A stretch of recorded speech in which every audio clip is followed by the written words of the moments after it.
పాల ఉత్పత్తి, అది వైట్ రెవల్యూషన్ అంటే. అమూల్ చాక్లెట్లు మనకు తెలిసిందే కదా. అవును గురూజీ. అదనమాట. అది అంటే 1960 అంటే ఇప్పుడు 25 సంవత్సరాలు అంటే ఇంచుమించుగా 65 సంవత్సరాల కింద స్థాపించినటువంటి సంస్థ. సహకార రంగంలో స్థాపించారు దాన్ని. స్టాండర్డ్స్ని వాటిని ఎస్టాబ్లిష్ చేయడానికి ఎన్డీడీబీ తీసుకొచ్చారు. ఎన్డీడీబీ వాళ్ళు ఇచ్చినటువంటి రిపోర్టులో కూడా ఎక్కడా కూడాను వాళ్ళు చెప్పినటువంటి పదజాలం లేదు.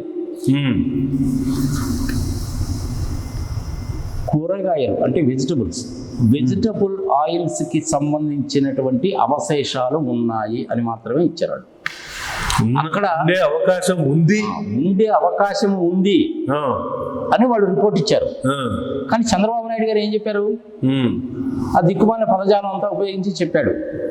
Failure number 2. ఆ ఎన్డీడీబీ అనేటువంటి సంస్థకి ఇంకొక 7-8 సబ్సిడరీ సంస్థలు కూడా ఉన్నాయి. అవి కేవలం వ్యాపార సంస్థలు లాంటివి అనమాట. ఆ హిస్టరీ అంతా ప్రజలకు ఎందుకు, ఇప్పుడు నేను చూశాను, నాకు తెలుసు, రాసుకున్నాను కాబట్టి దాని గురించి ఇప్పుడు ప్రస్తావించుకోవాల్సిన పని లేదు గురూజీ. సో ఎన్డీడీబీ వాళ్ళు ఇచ్చిన రిపోర్టులో ఉన్నటువంటిది కాకుండా ఈయన సొంత తెలివితేటలు ఉపయోగించి చెప్పాడు. Failure number 2. ఓకే. తర్వాత సుప్రీంకోర్టు వాళ్ళు ఈ వివాదం జరుగుతూ ఉన్నప్పుడు నవరంధ్రాలు కూడాను మీరు మూసుకోండి, కూర్చోండి అని చెప్పలేదు. కానీ ఇక దీని మీద ఎవరు కూడాను దేశంలో ఎటువంటి కామెంట్స్ చేయొద్దు అని సుప్రీంకోర్టు వాళ్ళు ఆదేశాలు ఇచ్చారు. ఆ ఆదేశాల ప్రకారము సిట్ రిపోర్ట్ కాన్స్టిట్యూట్ చేశారు. సిట్ని కాన్స్టిట్యూట్ చేశారు. సిట్ని ఏర్పాటు చేసి 1 సంవత్సరం పాటు వాళ్ళు అన్నీ పరిశీలించి గురూజీ సిబిఐ వాళ్ళ ఆధ్వర్యంలో రిపోర్ట్ ఇచ్చారు. ఆ రిపోర్ట్లో వాళ్ళు ఇచ్చినటువంటి ప్రధానమైనటువంటి అంశం ఏమిటి అంటే అమర్ సార్, వాళ్ళు చెప్పినటువంటి ఏవి లేవు. సింపుల్, అంతే. అంతకుమించి ఇంకా ఏమీ లేదు ఆ రిపోర్ట్లో. ప్రధానమైనటువంటి అంశం అదే. అందులో 200 పేజీలు 300 పేజీలు ఉంటుంది. సంవత్సరం రాస్తారు గురూజీ. అందులో ఎక్కడా కూడాను వైఎస్ జగన్మోహన్ రెడ్డి పేరు కానీ, చంద్రబాబు నాయుడు గారి పేరు కానీ, లోకేష్ పేరు కానీ, పవన్ గారి పేరు కానీ, సుబ్బారెడ్డి పేరు కానీ, భూమా నాగిరెడ్డి అట్లాంటి వాళ్ళందరూ ఉన్నారు కదా, వాళ్ళ పేర్లు కానీ ఎవరీ లేవు. చెప్పినటువంటిది ఒకే ఒక సెంటెన్స్, ఇందులో అలాంటి అవశేషాలు ఏవీ లేవు అని చెప్పారు. ఓకే, తెలిపింది కానీ వ్యవహారం. ఇప్పుడు నాలాంటి వాళ్ళు కానీ నీలాంటి వాళ్ళు కానీ ఎవరైనా సరే, సో నీలాంటి వాడు నాలాంటి వాడు సామాన్య మానవులు తీసేయి. నిజంగానే అందులో వాళ్ళు చెప్పినట్టు కనుక జంతు కొవ్వు ఎట్సెట్రాకి సంబంధించినటువంటి అవశేషాలు కనుక ఉండి ఉంటే, కలిపి కనుక ఉండి ఉంటే, నిజంగా కలిపారు అనుకుందాం. అమిత్ షా గారు కానీ, మోడీ గారు కానీ, ఆర్ఎస్ఎస్ చీఫ్ మోహన్ భగత్ కానీ, సుబ్రహ్మణ్య స్వామి కానీ, విరాట్ హిందుస్థాన్ సంఘం అనే ఒక ఆర్గనైజేషన్ ఉంటుంది, వాళ్ళు కానీ, బజరంగ్ బలి వాళ్ళు కానీ ఊరుకుంటారా? ఊరుకోరు కదా, అసలు ఊరుకోరుగా. మరి వాళ్ళు ఈ రోజు వరకు కూడా ఎందుకు మాట్లాడలేదు? దానికి ప్రధానమైన కారణం ఏమిటి అంటే, అలాంటివన్నీ ఏమీ జరగలేదబ్బా, వీళ్ళు ఏదో ప్రచారం చేశారు కానీ 3rd class fellows 4th class fellows తీసేంటారు బాబు అని చెప్పి ఎవరు పట్టించుకోరు. పోనీ మోడీ గారు అమిత్ షా గారు పట్టించుకోలేదు అంటే ఒక రకం, అందరూ కలిసి ఉన్నారు కాబట్టి, అక్కడ రాజకీయం ఉంది కాబట్టి వాళ్ళిద్దరిని తీసి పక్కన పెడదాం. మోహన్ భగత్ అయితే ఊరుకోడుగా, అంతే కదా. కంచి కామకోటి పీఠాధిపతి, విశాఖపట్నంలో ఉండేటువంటి శారదా పీఠాధిపతి గారు కానీ, ఇంకొకళ్ళు కానీ ఎవరు కూడా ఊరుకోరుగా. మన చిన్నజీయర స్వామి కానీ ఇంకొకళ్ళు కానీ ఎవరు ఊరుకునేవాళ్ళు కాదుగా. మరి వాళ్ళందరూ ఎందుకు మాట్లాడకుండా సైలెంట్గా ఉన్నారు? ఓకే, ఇది 3rd ఫెయిల్యూర్. చంద్రబాబు గారి వైపు నుంచి, పవన్ కళ్యాణ్ వైపు నుంచి ఆలోచిస్తే 3rd ఫెయిల్యూర్. అంటే వాళ్ళ దృష్టిలో ఏంటంటే, 75 ఏళ్ల ముసలాయన ఏదో అన్నాడే తీసేయబ్బా ఉద్దేశంతో తీసేశారు. ఓకే, వాళ్ళ మనోభావాలు దెబ్బతినలేదు, వాళ్ళు ఎక్కడా కూడాను దాని మీద కామెంట్ చేయలేదు, ప్రజలలో కూడాను ఎక్కడా విశ్వాసం పోలా. ఓకే, ఇప్పుడు కూడా చంద్రబాబు నాయుడు అంత చేయడు చెప్పినా కానీ ఎవడో నమ్మడం. ప్రజలకి ఆ విశ్వాసం అనేటువంటిది ఆ విధంగా ఉంటుంది. ఒకటే ఒక మాట అనుకుంటారబ్బా ఎవరైనా, ఆ శ్రీనివాసుడు వీళ్ళకి బుద్ధి చెప్తాడులే, ఏందో అనవసరంగా మనం చెప్పడం ఎందుకు, మనం నోరు పారేసుకోవడం ఎందుకని ఎవ్వరు కూడా మాట్లాడలేదు కదా. ఇది 3rd ఫెయిల్యూర్. మరి 4th ఫెయిల్యూర్ ఏంటి గురూజీ? ఇంత చేటు జరిగిన తర్వాత, సిట్ వాళ్ళ రిపోర్టు వచ్చిన తర్వాత 3 రోజుల దాకా సైలెంట్గా ఉండి ఏమీ మాట్లాడకుండా 4వ రోజు నుంచి ఫ్లెక్సీలు పెట్టడము, టీవీల్లో మళ్ళీ మాట్లాడడము, మళ్ళీ చంద్రబాబు నాయుడు గారు ప్రెస్ మీట్ పెట్టి మరీ చెప్పడము మొదలుపెట్టారు. మరి ఆ 3 రోజులు ఎందుకు చేయలేదు? స్ట్రాటజీలో భాగం. ఓకే. అంత చేటు ఆయన ప్రెస్ వాళ్ళందరినీ పిలిచి చెప్పినప్పటికీ దేశంలో ఎవరు నమ్మడం. ఇప్పటికైనా సరేగాక అమిత్ షా గారు కానీ, మోడీ గారు కానీ, భగత్ గారు కానీ, భగవత్ గారు కానీ, పీఠాధిపతులు కానీ ఎవరూ మాట్లాడలా. అంతకుముందు అంతే ఉన్నారు, ఇప్పుడు అంతే ఉన్నారు. దానికి కారణం ఏంటి? ఏదో మళ్ళీ మాట్లాడడం మొదలు పెట్టాడా పోరి, ఏది బాబు ఏది నేను మాట్లాడేది ఎవరు నమ్ముతాడు? పైన భగవంతుడు ఉన్నాడు, ఆయనే చూసుకుంటాడు. పాకం లాంటి సెక్షలు వేస్తాడు, ఏదో అంటున్నాడు తీసేబ్బా అని చెప్పి తీసేసారా. కానీ అందుకని ఎవరు కూడాను మాట్లాడలేదు. అంటే వాళ్ళకి తెలుసు దీని మీద మళ్ళీ మనం డిస్కస్ చేయడం అనేది వేస్ట్ అని. కానీ చంద్రబాబు నాయుడు గారి ఉద్దేశం ఏంటి? దీన్ని అదే పనిగా ప్రచారం చేస్తూ, మళ్ళీ ఇంతకుముందులాగే ప్రచారం చేస్తూ, ఇంతకుముందు చేసిన తప్పుడు పనిని సమర్థించుకొని మళ్ళీ ప్రచారం చేస్తూ రాజకీయ లబ్ధి పొందాలి, గొడవలు సృష్టించాలి, అల్లకల్లోలం సృష్టించాలి, దొమ్మీలు, దోపిడీలు, కూనీలు, హత్యలు జరగాలి అనేటువంటిది ఆయన ఉద్దేశం అయి ఉండవచ్చు. పొలిటికల్ స్ట్రాటజీ ఇది. జగన్మోహన్ రెడ్డిని మీద ఈ నెపం తొయ్యాలని చూసారు, అది కుదరలా. ఓకే. మరి ఇది కూడా కానీ 4th ఫెయిల్యూరేగా. ఇంత చేటు ఫెయిల్యూర్ కావాల్సిన అవసరం ఏముంది అమర్? గురూజీ, సిట్టు రిపోర్టు వచ్చిన తర్వాత నాకు ఉన్నటువంటి ఇన్ఫర్మేషన్, ఆ రోజుల్లో నాకు ఉన్నటువంటి ఇన్ఫర్మేషన్ బట్టి కావచ్చు, లేదంటే పొరపాటు పడి కావచ్చు, నేను తప్పు చేశాను, స్వామి నన్ను క్షమించు, ప్రజలారా నన్ను క్షమించండి, నేను పొరపాటును చెప్పాను అని చంద్రబాబు నాయుడు గారు ఒక్క మాట కనుక చెప్పుండే ఆంధ్రప్రదేశ్లో ఇప్పుడు ఇంత గొడవలు జరిగాయి. ఓకే. మరి ఎందుకు చెప్పలేదు ఆయన అంటే రాజకీయం.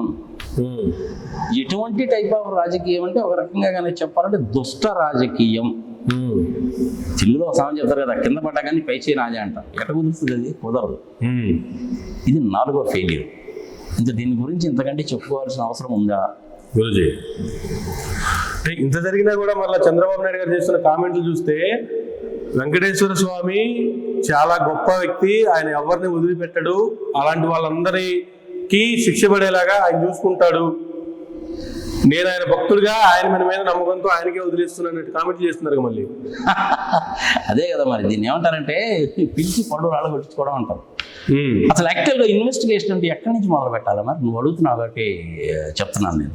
గురూజీ, చంద్రబాబు నాయుడు గారు ఆ కామెంట్ చేసినప్పుడు మొట్టమొదట్లో సెప్టెంబర్ 2024లో ఆ కామెంట్ చేసినప్పుడు ఇన్వెస్టిగేషన్ అనేటువంటిది చంద్రబాబు నాయుడు గారి దగ్గర నుంచే మొదలు పెట్టాలి.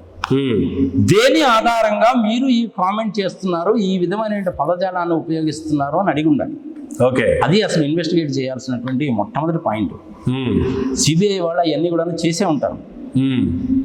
ఎప్పుడైతే సుప్రీంకోర్టు వాళ్ళు ఎవరు దీని గురించి మాట్లాడవద్దు అన్నారో ఇమ్మీడియట్ గా పురంధేశ్వరి గారు రంగ ప్రవేశం చేశారు. ముఖ్యమంత్రిని హోదాలో ఉన్నటువంటి వ్యక్తిని సుప్రీంకోర్టు వాళ్ళు ఈ విధంగా ప్రశ్నిస్తారా, ఇది ఏమిటి అని ఆమె అన్నారు. దాని తర్వాత పాప అమిత్ షా నుంచి, మోడీ నుంచి గట్టిగా మొట్టికాయలు పడి ఉంటాయామా, ఎప్పుడు ఏమీ మాట్లాడాలి. ఈ మధ్య కాలంలో కూడా ఈ 2-3 రోజుల్లో కూడా మళ్ళీ ఆమె ఇప్పుడు ఏమీ మాట్లాడాల. ఆమె బీజేపీలోనే ఉంది కదా, ఆమె కూడా ఏమీ మాట్లాడాల. అంటే అమిత్ షా నుంచి, మోహన్ భగత్ నుంచి, మన మోడీ గారి దగ్గర నుంచి చంద్రబాబు నాయుడికి, లోకేష్కి, చంద్రబాబు నాయుడు గారికి గట్టిగానే మొట్టికాయలు, అక్షింతలు పడి ఉంటాయి. నువ్వు సుప్రీంకోర్టు వాళ్ళు చెప్పినటువంటి దాన్ని పాటించవు.